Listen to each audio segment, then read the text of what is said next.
You know, ever since I started this channel, I started buying jerseys again. I'm the kind of fan who likes to wear what the team is wearing that day, though this is where it originated, which I'll touch on in a bit. Before 2002, every NFL team had a different uniform manufacturer until Reebok signed a deal to be the NFL's exclusive uniform maker, which they were from 2002 to 2011. Nike would take over in 2012 and still have it today. Most leagues have 3 tiers of uniforms, and for the NFL, they have replicas, which feature screen-printed graphics. The mid-tier, name of which varies, has separately fitted graphics that have printing on them to mimic multiple layers, and authentic jerseys which are exact or at least extremely close to what the players wear on the field and feature heavier materials as well as multi-layers and stitching. All of my NFL jerseys are screen printed replicas as they're the most abundant jerseys out there, and I don't mind screen printing on jerseys. I know there's plenty of people out there that are stitched or nothing, but I'm not one of those people when it comes to football. Now yes, because it's only stamped on, you'll one day have to do touch-ups, but provided you take care of your jerseys and you know what you're doing, you should be fine. Plus, if I was to find second-hand authentics, they're going to be more expensive and take longer to track down. Majority of the NFL jerseys I own are Reeboks with one Nike, and Reebok had different templates for every team, whereas today Nike has every team using the same template dubbed Fuse with 2 exceptions. If you decide to track down Reebok jerseys on the aftermarket, all screen printed jerseys are legit and have the size as a letter on the jock tag. The Reebok mid-tiers have jock tags like this and were never replicated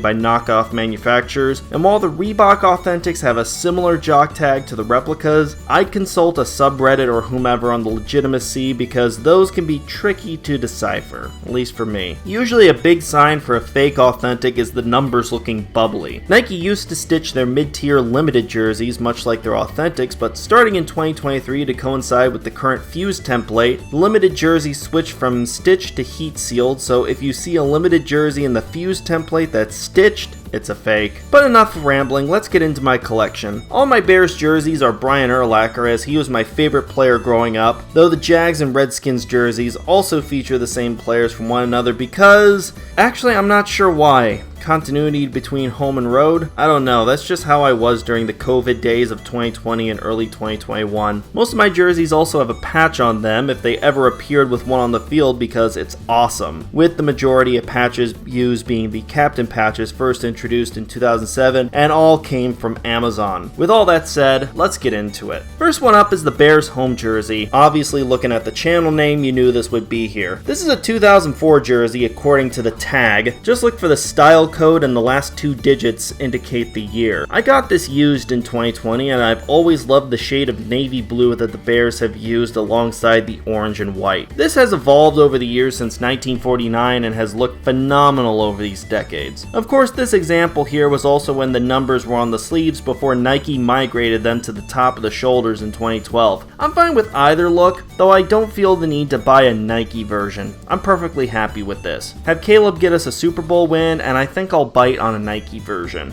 As for the fit going forward for Reebok, they fit like a baggy shirt. I never feel confined, and since medium is my go-to size, this has been perfect for me and I've never had a problem wearing a sweatshirt underneath this. This and all but 3 Reebok jerseys shown in this video are 100% nylon. The template used here is solid just above the chest area and porous below, which somehow survived into today's NFL. If these numbers were separately fitted like the real deal, you'd have a big orange layer at the bottom and a smaller white layer on top. The Reebok era was also when the NFL had the NFL equipment logo on the jerseys, which today remain on the practice jerseys. This was always neat to me and is a unique aspect to this era of the league regardless of your opinion on Reebok. As mentioned earlier, this has a captain patch on it. In 2020, I added patches to my Bears jerseys because I fell in love with the captain patches when they were introduced in 2007. Would this have been more fitting on a stitched jersey? Maybe, but who cares? They're all my jerseys after all. Ah yes, the Bears road jersey. This is a 2003 jersey and is my original from when I was a kid. I went to a Bears Redskins game back in 2003 with my uncle and he got me this from the team store, purposely getting me an adult size so I could could grow into it as opposed to getting me a child-sized jersey. I commend him for that, because jerseys brand new have always been expensive. I did have to repaint the graphics for this in 2020 as the screen printing had faded a lot, and I used Angelus Direct paints to fix this as they're made specifically for clothing. This isn't sponsored by them, though I wish it was. That'd be awesome. But for the jersey itself, owning this for the longest time is what got me started into buying both home and road jerseys. I don't remember any of my friends who were Bears fans owning a road jersey. It was always the home.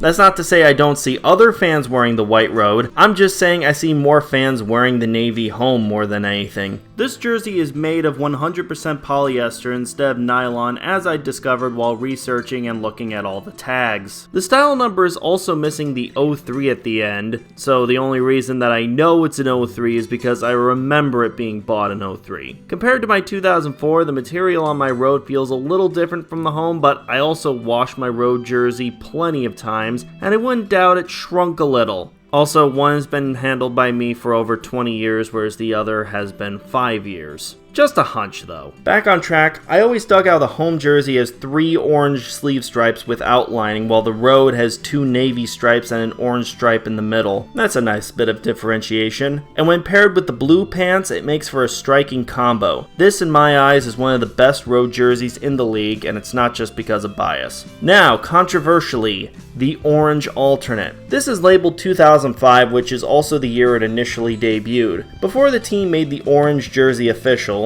Reebok had made orange fashion jerseys prior, which were color flipped from the white road and had blue numbers. When the Bears put the orange jersey into their rotation, the on-field product had white numbers and all 3 sleeve stripes were navy. This jersey here has the white numbers, but still has the 2 navy stripes and 1 white stripe from the fashion jersey. This would be corrected in later releases. I personally also had a hard time tracking one down in 2020, and it wasn't cheap either. I am glad to own it, and I don't care what people say, the Bears rock in orange. They don't look like traffic cones, and they're at least smart in only wearing these once or twice a year. Combined with the orange helmet, on the other hand, I've been liking the combo less and less as the years have gone on. Now for what many consider their best ever, the 1941 throwback. This was the latest addition to my Bears collection and replaced a fake Nike version that I had since 2020. I just randomly searched for Urlacher jerseys one day and saw one for a damn good price. I seriously got lucky. This is a 2010 jersey, the same year it debuted. Finding legit ones of these nowadays is impossible. It's still a very popular jersey, and it honestly seems like everyone who owns one doesn't want to give it up. Now usually throwbacks to looks from the 20s to the 50s are hit and miss with generally a lot of misses, but this one works because of its simplicity and how clean it is. Thus it actually works on a modern jersey template.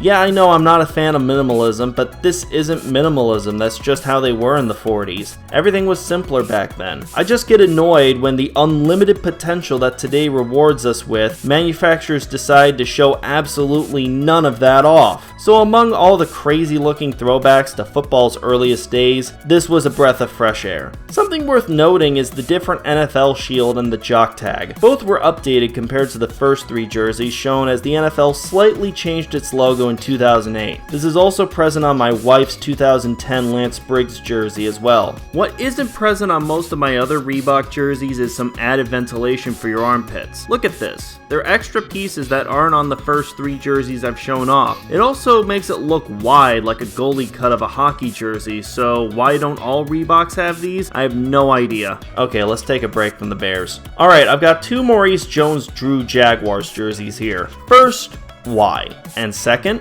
why him? Well, I always liked Jacksonville's color scheme, and I prefer this look over their Reebok redesign from 2009, as well as both of their Nike designs. And second, because Jones-Drew was awesome and I liked him as a kid. I loved the usage of teal, black, and gold on both the home and road, and believe me when I say I've been trying to track down the black alternate from this era for the longest time. The home is dated 2007 and the road is dated 2006. I got the white jersey first in 2019 as I found it cheap, while the teal was bought in 2020, also for cheap. This template is different from the Bears jersey, and looking at the shape running along both sides as well as the collar, this was designed with the Broncos in mind. I'm also aware that the Giants used this collar design while on the same template the Bears used, as Reebok also matched different collars with their templates. The leaping Jaguar is definitely my favorite part, and I don't mind having this here instead of sleeve stripes. The cat definitely stretches himself out to help fill in the arm here. Wish the current Jag setup took more inspiration from these. And to wrap up Reebok, we've got two Santana Moss Redskins jerseys from 2005 and 2006.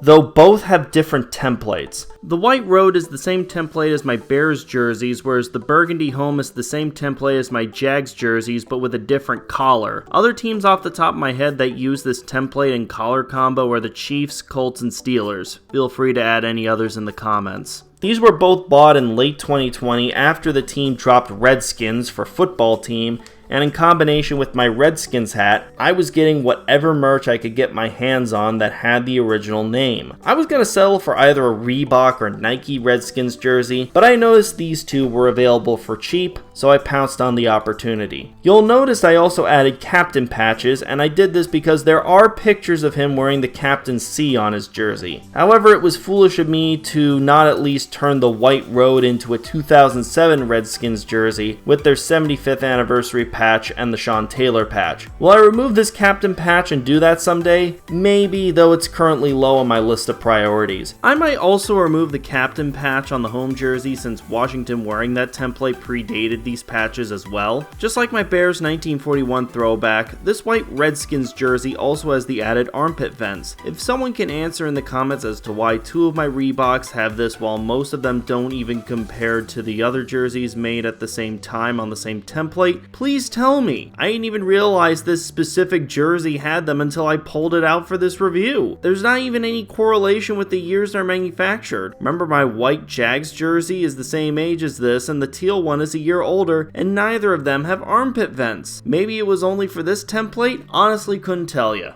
I would still highly recommend to the new Commanders ownership group to at least bring this style of jersey back full time, even if you still decide to wuss out on the name. Just do what the Bears and Chiefs did. Migrate the TV numbers to the top of the shoulders and enlarge the sleeve stripes. You'd make a lot of people happy, because your current look is still garbage and among the worst uniforms right now. And to conclude this, we've got my only Nike NFL jersey. Before I bought this in 2020, I had some prior experience with Nike NFL jerseys. My brother has two Nike jerseys, one Bears and one Titans, and I always hated how the shoulders fit on these. The rest of the body fits fine and I can still fit a sweatshirt underneath, but the shoulders have always been confining and tight even on Nike's t-shirts. So I bought the 1936 throwback and added a Bears 100th anniversary patch on, as I like that logo and this jersey didn't come with one, which I'm kind of glad it didn't. While I don't mind screen printing on football jerseys like mentioned earlier, this logo is pretty busy and I would hate having to do touch-ups on it. And I know I must mention that this is 100%